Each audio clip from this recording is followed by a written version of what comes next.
श्रीमद्भागवत महापुराण दशम स्कंध अध्याय 47 उद्धव तथा गोपियों की बातचीत और भ्रमर गीत। श्री सुखदेव जी कहते हैं, परीक्षित, गोपियों ने देखा कि श्री कृष्ण के सेवक उद्धव जी की आकृति और वेशभूषा श्री कृष्ण से मिलती जुलती है। घुटनों तक लंबी लंबी भुजाएं हैं, नूतन कमलदल के समान कोमल नेत्र हैं, शरीर पर पीताम्बर धारण किए हुए हैं, गले में कमल पुष्पों की माला है, कानों में मणिजटित कुंडल झलक रहे हैं और मुखारविंद अत्यंत प्रफुल्लित है। पवित्र मुस्कान वाली गोपियों ने आपस में कहा, यह पुरुष देखने में तो बहुत सुंदर है, परंतु यह है कौन? कहां से आया है? किसका दूत है? इसने श्री कृष्ण जैसी वेशभूषा क्यों धारण कर रखी है?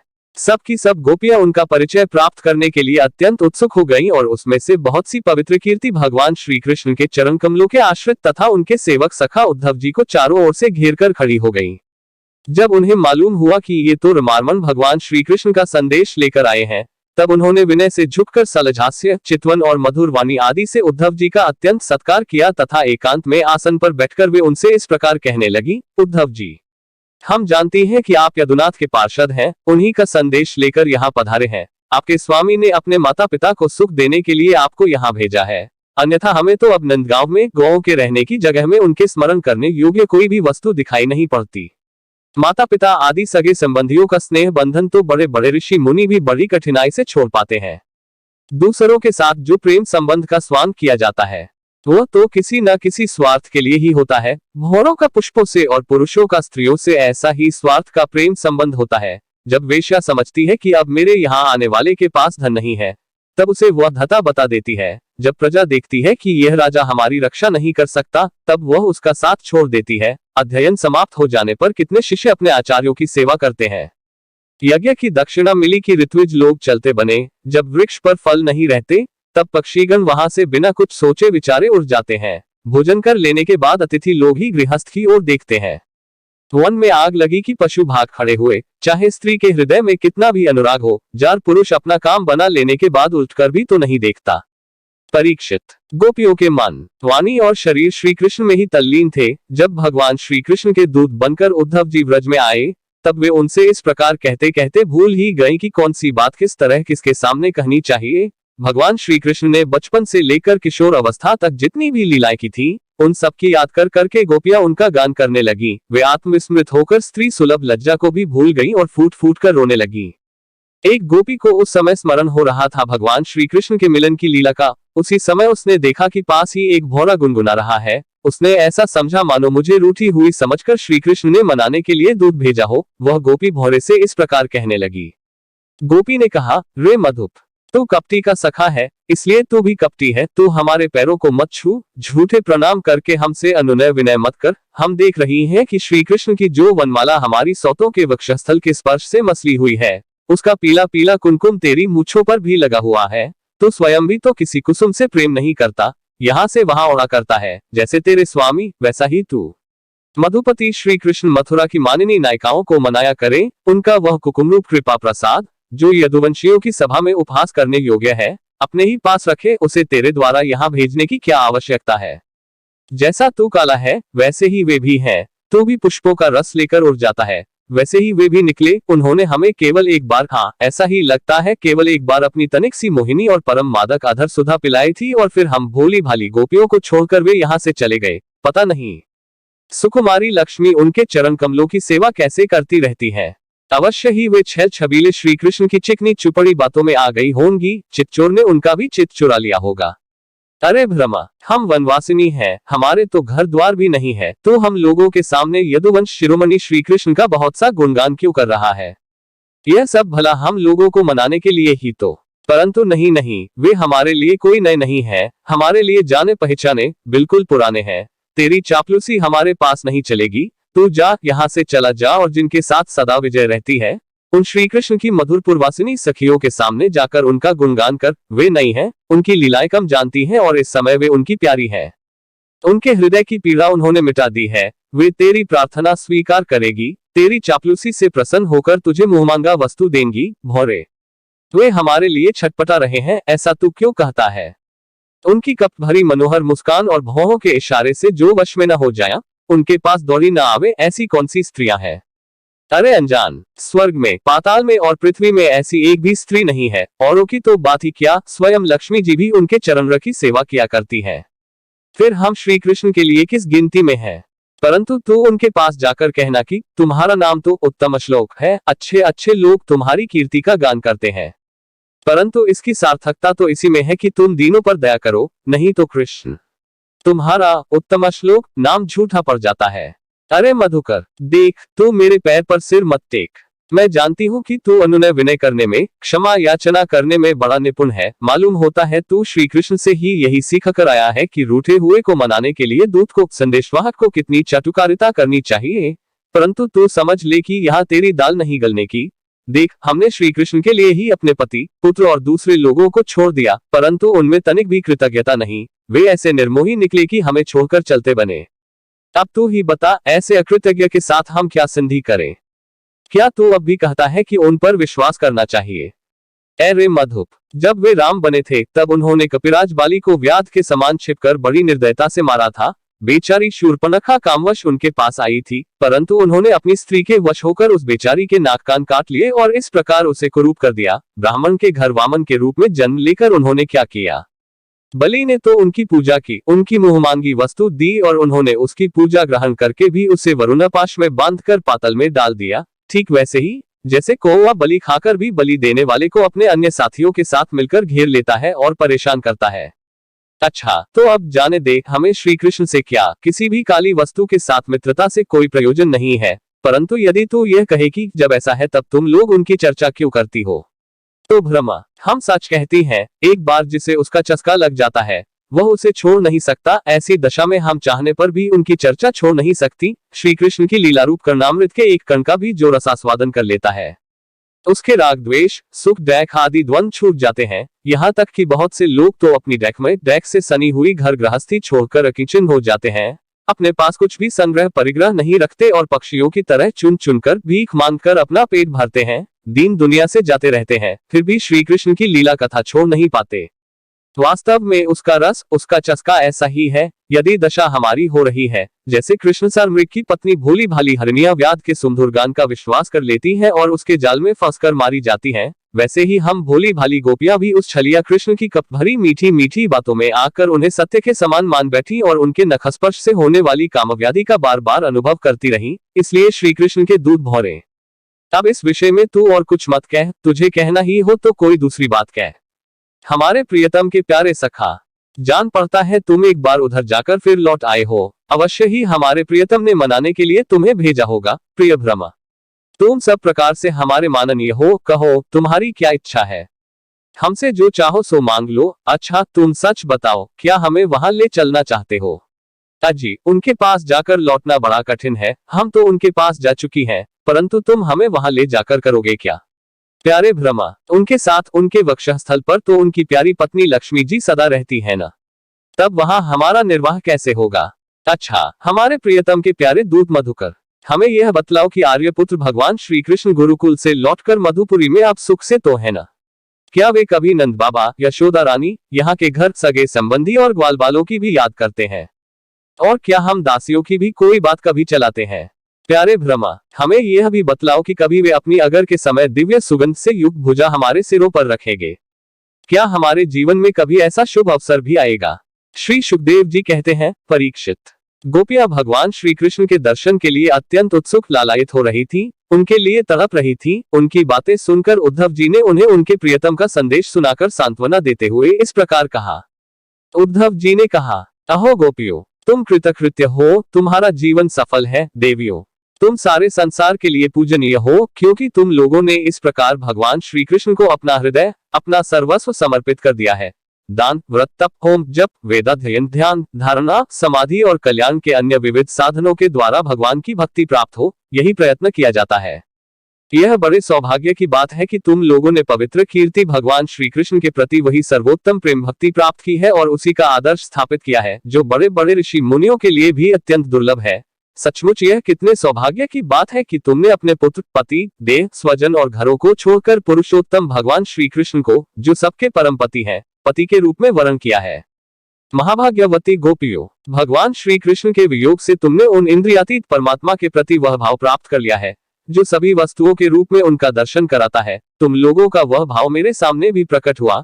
यह मेरे ऊपर तुम देवियों की बड़ी ही दया है। मैं अपने स्वामी का गुप्त काम करने वाला दूत हूँ। तुम्हारे प्रियतम भगवान श्री कृष्ण ने तुम लोगों को परम सुख देने के लिए यह प्रिय संदेश भेजा है। कल्याणियों, वही लेकर मैं तुम लोगों के पास आया हूँ, अब उसे सुनो। भगवान श्री कृष्ण ने कहा है, मैं सबका उपादान कारण होने से सबकी आत्मा हूँ, सब में अनुगत हूँ, इसलिए मुझसे कभी भी तुम्हारा वियोग नहीं हो सकता। जैसे संसार के सभी भौतिक पदार्थों में आकाश, वायु, अग्नि, जल और पृथ्वी ये पांचों भूत व्याप्त हैं, इन्हीं से सब वस्तुएं बनी हैं और यही उन वस्तुओं के रूप में है, वैसे ही मैं मन, प्राण, पंचभूत, इंद्रियों और उनके विषयों का आश्रय हूँ। वे मुझ में हैं, मैं उनमें हूँ, और सच पूछो तो मैं ही उनके रूप में प्रकट हो रहा हूँ। मैं ही अपनी माया के द्वारा भूत, इंद्रिय और उनके विषयों के रूप में होकर उनका आश्रय बन जाता हूँ तथा स्वयं निमित्त भी बनकर अपने आप को ही रचता हूँ, पालता हूँ और समेट लेता हूँ। आत्मा माया और माया के कार्यों से पृथक है। वह विशुद्ध ज्ञान स्वरूप, जड़ प्रकृति, अनेक जीव तथा अपने ही अवांतर भेदों से रही सर्वथा शुद्ध है। कोई भी गुण उसका स्पर्श नहीं कर पाते। माया की तीन वृत्तियां हैं, सुषुप्ति, स्वप्न और जागृत। इनके द्वारा वही अखंड अनंत बोधस्वरूप आत्मा कभी प्राज्ञ तो कभी तेजस और कभी विश्वरूप से प्रतीत होता है। मनुष्य को चाहिए कि वह समझे कि स्वप्न में दिखने वाले पदार्थों के समान ही जागृत अवस्था में इंद्रियों के विषय भी प्रतीत हो रहे हैं। वे मिथ्या हैं, इसलिए उन विषयों का चिंतन करने वाले मन और इंद्रियों को रोक ले और मानो सोकर उठा हो। इस प्रकार जगत के स्वाप्निक विषयों को त्याग कर मेरा साक्षात्कार करे। जिस प्रकार सभी नदियां घूम फिरकर समुद्र में ही पहुंचती हैं, उसी प्रकार मनस्वी पुरुषों का वेदाभ्यास, योग साधन, आत्मानात्म विवेक, त्याग, तपस्या, इंद्रिय संयम और सत्य आदि समस्त धर्म मेरी प्राप्ति में ही समाप्त होते हैं। सबका सच्चा फल है मेरा साक्षात्कार, क्योंकि वे सब मन को निरुद्ध करके मेरे पास पहुंचाते हैं। गोपियों, इसमें संदेह नहीं कि मैं तुम्हारे नैनों का ध्रुव तारा हूँ, तुम्हारा जीवन सर्वस्व हूँ, किंतु मैं जो तुमसे इतना दूर रहता हूँ उसका कारण है वह यही कि तुम निरंतर मेरा ध्यान कर सको। शरीर से दूर रहने पर भी मन से तुम मेरी सन्निधि का अनुभव करो। अपना मन मेरे पास रखो, क्योंकि स्त्रियों और अन्यान्य प्रेमियों का चित्त अपने परदेशी प्रियतम में जितना निश्चल भाव से लगा रहता है, उतना आंखों के सामने पास रहने वाले प्रियतम में नहीं लगता। अशेष वृत्तियों से रहित संपूर्ण मन मुझ में लगाकर जब तुम लोग मेरा अनुस्मरण करोगी, तब शीघ्र ही सदा के लिए मुझे प्राप्त हो जाओगी। कल्याणियों, जिस समय मैंने वृंदावन में शारदीय पूर्णिमा की रात्रि में रास क्रीड़ा की थी, उस समय जो गोपियां स्वजनों के रोक लेने से व्रज में ही रह गईं, मेरे साथ रास विहार में सम्मिलित न हो सकी, वे मेरी लीलाओं का स्मरण करने से ही मुझे प्राप्त हो गई थी। तुम्हें भी मैं मिलूंगा अवश्य, निराश होने की कोई बात नहीं है। श्री सुखदेव जी कहते हैं, परीक्षित, अपने प्रियतम श्री कृष्ण का संदेशा सुनकर गोपियों को बड़ा आनंद हुआ। उनके संदेश से उन्हें श्री कृष्ण के स्वरूप और एक एक लीला की याद आने लगी। गोपियों ने कहा, उद्धव जी, यह बड़े सौभाग्य की और आनंद की बात है कि यदुवंशियों को सताने वाला पापी कंस अपने अनुयायियों के साथ मारा गया। यह भी कम आनंद की बात नहीं है कि श्री कृष्ण के बंधु बांधव और गुरुजनों के सारे मनोरथ पूर्ण हो गए तथा अब हमारे प्यारे श्याम सुंदर उनके साथ सकुशल निवास कर रहे हैं। किंतु उद्धव जी, एक बात आप हमें बतलाइए, जिस प्रकार हम अपनी प्रेम भरी लजीली मुस्कान और उन्मुक्त चितवन से उनकी पूजा करती थी और वे भी हमसे प्यार करते थे, उसी प्रकार मथुरा की स्त्रियों से भी प्रेम करते हैं या नहीं? उद्धरण। तब तक दूसरी गोपी बोल उठी, अरे सखी, हमारे प्यारे श्याम सुंदर तो प्रेम की मोहिनी कला के विशेषज्ञ हैं। सभी श्रेष्ठ स्त्रियां उनसे प्यार करती हैं। फिर भला जब नगर की स्त्रियां उनसे मीठी मीठी बातें करेगी और हाव भाव से उनकी ओर देखेंगी, तब वे उन पर क्यों न रीझेंगे? दूसरी गोपियां बोली, साधो, आप यह तो बतलाइए कि जब कभी नागरी नारियों की मंडली में कोई बात चलती है और हमारे प्यारे स्वच्छंद रूप से बिना किसी संकोच के जब प्रेम की बातें करने लगते हैं, तब क्या कभी प्रसंगवश हम गंवार ग्वालिनों की भी याद करते हैं? उद्धरण। कुछ गोपियों ने कहा, उद्धव जी, क्या कभी श्री कृष्ण उन रात्रियों का स्मरण करते हैं जब कुमुदिनी तथा कुंद के पुष्प खिले हुए थे, चारों ओर चांदनी छिटक रही थी और वृंदावन अत्यंत रमणीय हो रहा था? उन रात्रियों में ही उन्होंने रास मंडल बनाकर हम लोगों के साथ नृत्य किया था। कितनी सुंदर थी वह रासलीला। उस समय हम लोगों के पैरों के नूपुर रुंझुन रुंझुन बज रहे थे। हम सब सखियां उन्हीं की सुंदर सुंदर लीलाओं का गान कर रही थी और वे हमारे साथ नाना प्रकार के विहार कर रहे थे। कुछ दूसरी गोपियां बोल उठी, उद्धव जी, हम सब तो उन्हीं के विरह को आग से जल रही हैं। देवराज इंद्र जैसे जल बरसाकर वन को हरा भरा कर देते हैं, उसी प्रकार क्या कभी श्री कृष्ण भी अपने कर स्पर्श आदि से हमें जीवन दान देने के लिए यहाँ आएंगे? तब तक एक गोपी ने कहा, अरे सखी, अब तो उन्होंने शत्रुओं को मारकर राज्य पा लिया है। जिसे देखो वही उनका सुहृद बना फिरता है। अब वे बड़े बड़े नरपतियों की कुमारियों से विवाह करेंगे, उनके साथ आनंद पूर्वक रहेंगे। यहाँ हम गंवारिनों के पास क्यों आएंगे? उद्धरण। दूसरी गोपी ने कहा, नहीं सखी, महात्मा श्री कृष्ण जो स्वयं लक्ष्मीपति हैं, उनकी सारी कामनाएं पूर्ण ही हैं, वे कृतकृत्य हैं। हम वनवासिनी ग्वालिनों अथवा दूसरी राजकुमारियों से उनका कोई प्रयोजन नहीं है। हम लोगों के बिना उनका कौन सा काम अटक रहा है। देखो, वेश्या होने पर भी पिंगलाने क्या ही ठीक कहा है। संसार में किसी की आशा न रखना ही सबसे बड़ा सुख है, यह बात हम जानती हैं। फिर भी हम भगवान श्री कृष्ण के लौटने की आशा छोड़ने में असमर्थ हैं। उनके शुभागमन की आशा ही तो हमारा जीवन है। हमारे प्यारे श्याम सुंदर ने, जिनकी कीर्ति का गान बड़े बड़े महात्मा करते रहते हैं, हमसे एकांत में जो मीठी मीठी प्रेम की बातें की है, उन्हें छोड़ने का, भुलाने का उत्साह भी हम कैसे कर सकती हैं। देखो तो, उनकी इच्छा न होने पर भी स्वयं लक्ष्मी जी उनके चरणों से लिपटी रहती हैं, एक क्षण के लिए भी उनका अंग संग छोड़कर कहीं नहीं जाती। उद्धव जी, यह वही नदी है जिसमें वे विहार करते थे, यह वही पर्वत है जिसके शिखर पर चढ़कर वे बांसुरी बजाते थे, ये वे ही वन है जिसमें वे रात्रि के समय रासलीला करते थे, और ये वे ही गौए हैं जिनको चराने के लिए वे सुबह शाम हम लोगों को देखते हुए जाते आते थे। और यह ठीक वैसी ही वंशी की तान हमारे कानों में गूंजती रहती है, जैसी वे अपने अधरों के संयोग से छेड़ा करते थे। बलराम जी के साथ श्री कृष्ण ने इन सभी का सेवन किया है। यहाँ का एक एक प्रदेश, एक एक धूलिकण उनके परम सुंदर चरण कमलों से चिन्हित है। इन्हें जब जब हम देखती हैं, सुनती हैं, दिन भर यह तो करती रहती हैं, तब तब वे हमारे प्यारे श्याम सुंदर नंदनंदन को हमारे नेत्रों के सामने लाकर रख देते हैं। उद्धव जी, हम किसी भी प्रकार मरकर भी उन्हें भूल नहीं सकती। उनकी वह हंस की सी सुंदर चाल, उन्मुक्त हास्य, विलासपूर्ण चितवन और मधुमयी वाणी, उन सब ने हमारा चित्त चुरा लिया है। हमारा मन हमारे वश में नहीं है। अब हम उन्हें भूले तो किस तरह। हमारे प्यारे श्री कृष्ण, तुम ही हमारे जीवन के स्वामी हो, सर्वस्व हो। प्यारे, तुम लक्ष्मीनाथ हो तो क्या हुआ, हमारे लिए तो व्रजनाथ ही हो। हम व्रजगोपियों के एकमात्र तुम ही सच्चे स्वामी हो। श्याम सुंदर, तुमने बार बार हमारी व्यथा मिटाई है, हमारे संकट काटे हैं। गोविंद, तुम गौ से बहुत प्रेम करते हो, क्या हम गौएं नहीं है। तुम्हारा यह सारा गोकुल जिसमें ग्वाल बाल, माता पिता, गौएं और हम गोपियां सब कोई है, दैख के अपार सागर में डूब रहा है। तुम इसे बचाओ, आओ हमारी रक्षा करो। श्री सुखदेव जी कहते हैं, प्रिय परीक्षित, भगवान श्री कृष्ण का प्रिय संदेश सुनकर गोपियों के विरह व्यथा शांत हो गई थी। वे इंद्रियातीत भगवान श्री कृष्ण को अपने आत्मा के रूप में सर्वत्र स्थित समझ चुकी थी। अब वे बड़े प्रेम और आदर से उद्धव जी का सत्कार करने लगी। उद्धव जी गोपियों की विरह व्यथा मिटाने के लिए कई महीनों तक वहीं रहे। वे भगवान श्री कृष्ण की अनेकों लीलाएं और बातें सुना सुनाकर व्रजवासियों को आनंदित करते रहते। नंद बाबा के व्रज में जितने दिनों तक उद्धव जी रहे, उतने दिनों तक भगवान श्री कृष्ण की लीला की चर्चा होते रहने के कारण व्रजवासियों को ऐसा जान पड़ा मानो अभी एक ही क्षण हुआ हो।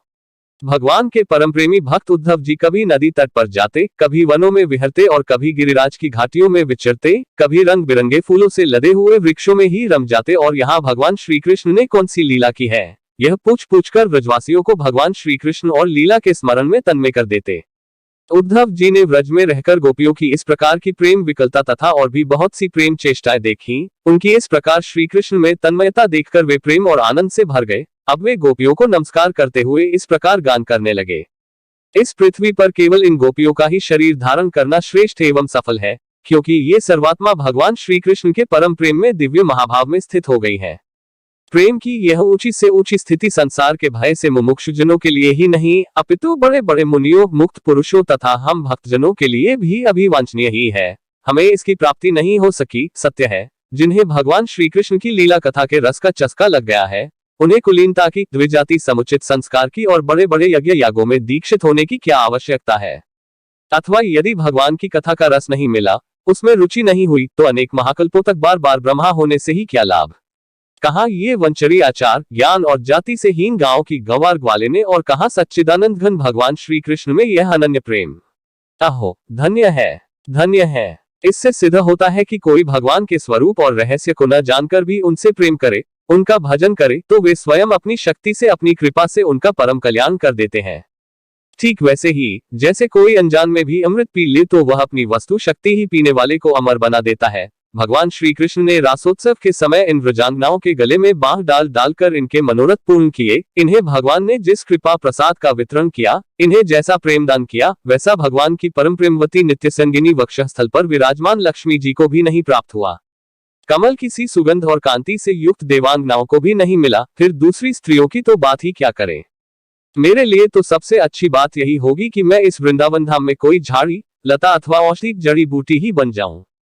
कहा, यदि मैं ऐसा बन जाऊंगा तो मुझ इन व्रजांगनाओं की चरण धूलि निरंतर सेवन करने के लिए मिलती रहेगी। इनकी चरण रज में स्नान करके मैं धन्य हो जाऊंगा। धन्य है ये गोपियां।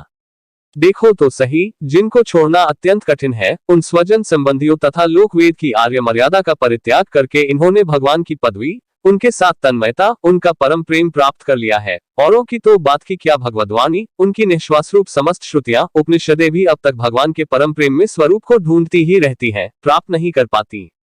स्वयं भगवती लक्ष्मी जी जिनकी पूजा करती रहती हैं, ब्रह्मा, शंकर आदि परम समर्थ देवता, पूर्ण काम आत्माराम और बड़े बड़े योगेश्वर अपने हृदय में जिनका चिंतन करते रहते हैं, भगवान श्री कृष्ण के उन्हीं चरणारविंदों को रासलीला के समय गोपियों ने अपने वक्षस्थल पर रखा और उनका आलिंगन करके अपने हृदय की जलन, विरह, व्यथा शांत की। नंद बाबा के व्रज में रहने वाली गोपांगनाओं की चरण धूलि को मैं बारंबार प्रणाम करता हूँ, उसे सिर पर चढ़ाता हूँ। आहा, इन गोपियों ने भगवान श्री कृष्ण की लीला कथा के संबंध में जो कुछ गान किया है, वह तीनों लोगों को पवित्र कर रहा है और सदा सर्वदा पवित्र करता रहेगा। श्री सुखदेव जी कहते हैं, परीक्षित, इस प्रकार कई महीनों तक व्रज में रहकर उद्धव जी ने अब मथुरा जाने के लिए गोपियों से, नंद बाबा और यशोदा मैया से आज्ञा प्राप्त की। ग्वालबालों से विदा लेकर वहां यात्रा करने के लिए वे रथ पर सवार हुए। जब उनका रथ व्रज से बाहर निकला, तब नंद बाबा आदि गोपगण बहुत सी भेंट की सामग्री लेकर उनके पास आए और आंखों में आंसू भरकर उन्होंने बड़े प्रेम से कहा, उद्धव जी, अब हम यही चाहते हैं कि हमारे मन की एक एक वृत्ति, एक एक संकल्प श्री कृष्ण के चरण कमलों के ही आश्रित रहे, उन्हीं की सेवा के लिए उठे और उन्हीं में लगी भी रहे। हमारी वाणी नित्य निरंतर उन्हीं के नामों का उच्चारण करती रहे और शरीर उन्हीं को प्रणाम करने, उन्हीं की आज्ञा पालन और सेवा में लगा रहे। उद्धव जी, हम सच कहते हैं, हमें मोक्ष की इच्छा बिल्कुल नहीं है। हम भगवान की इच्छा से अपने कर्मों के अनुसार चाहे जिस योनि में जन्म ले, वह शुभ आचरण करें, दान करें और उसका फल यही पावे कि हमारे अपने ईश्वर श्री कृष्ण में हमारी प्रीति उत्तरोत्तर बती रहे। प्रिय परीक्षित, नंद बाबा आदि गोपों ने इस प्रकार श्री कृष्ण भक्ति के द्वारा उद्धव जी का सम्मान किया। अब वे भगवान श्री कृष्ण के द्वारा सुरक्षित मथुरापुरी में लौट आए। वहां पहुंचकर उन्होंने भगवान श्री कृष्ण को प्रणाम किया और उन्हें ब्रजवासियों की प्रेममयी भक्ति का उद्रेक, जैसा उन्होंने देखा था, कह सुनाया। इसके बाद नंद बाबा ने भेंट की जो जो सामग्री दी थी वह उनको वसुदेव जी, बलराम जी और राजा उग्रसेन को दे दी।